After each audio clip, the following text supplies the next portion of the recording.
All right, welcome back, everybody. The first deadline of the January 6th committee subpoena of former President Donald Trump is this Friday, as Trump and his team have until then to turn over documents related to the investigation. All of this happening ahead of the committee's demand that the former president himself appear before the panel for testimony on November 14th. For more, I want to bring in MSNBC legal analyst Glenn Kirschner. All right, Glenn, talk to us, right? We got until Friday. We're waiting for November 4th to come and go. Will, in fact, the former president and his team provide the documents that were asked for by the committee? What are your expectations for that deadline? Is there some sort of challenge both the former president and his attorneys could file between now and then to kind of run out the clock? They could certainly try to file a court challenge, and they've done that before. But I think the best indicator of what we might expect from Donald Trump meeting or defying this November 4th deadline is how he dealt with an earlier subpoena. And that is a grand jury subpoena for the return of the documents that he stole from the White House and was unlawfully concealing at Mar-a-Lago. That was a subpoena that was issued as part of a criminal investigation by a grand jury. And frankly, that subpoena had a whole lot more teeth to it by way of enforcement mechanisms available for defying that subpoena. A congressional subpoena doesn't have the kind of robust enforcement mechanisms that a grand jury subpoena has. And how did Donald Trump respond? He basically blew it off and continued to unlawfully conceal those documents. Why in the world do we think he would comply with a congressional subpoena for documents?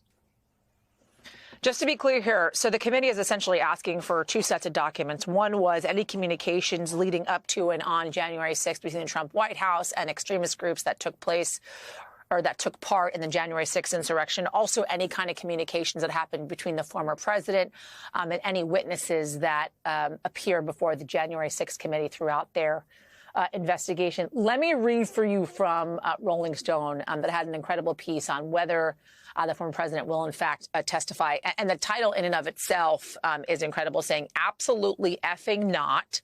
Trump's team scrambled to talk him out of the January 6th testimony. And this is what they say. Almost immediately after the House January 6th committee announced it would subpoena Donald Trump, the ex-president began telling people close to him that he'd love to testify before the congressional panel if he got to do it on live television. Even the idea of it sent Trump's advisors scrambling to convince him it would be a disaster. Wondering if you feel as if, Glenn, that is because he has a very, let's just say, complicated relationship with the truth, in that the former president often lies.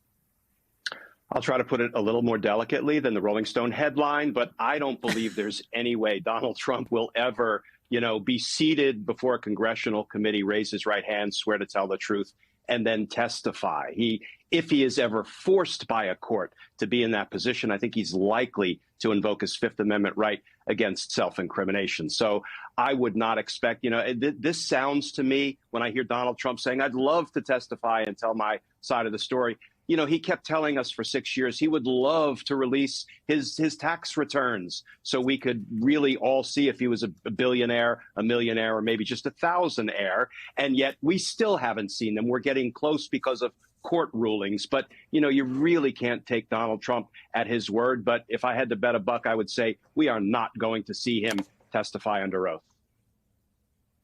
Hey, Glenn, if we could, I just quickly want you to touch on some information that we're getting in from the Washington Post pertaining to the Mar-a-Lago documents, and that is the joining of top national security prosecutor David Raskin to the team, to the investigation. What does this signal to you about the DOJ? It signals that DOJ is moving in the direction of indicting Donald Trump. The reason I say that, I had to make staffing decisions when I was a section chief at the Department of Justice, specifically the D.C. U.S. Attorney's Office. I always look to see who has the most subject matter expertise and who has the most trial experience. I'll tell you, if I were looking to appoint somebody to the trial team that would try Donald Trump for his stolen documents at Mar-a-Lago, I would probably choose David Raskin.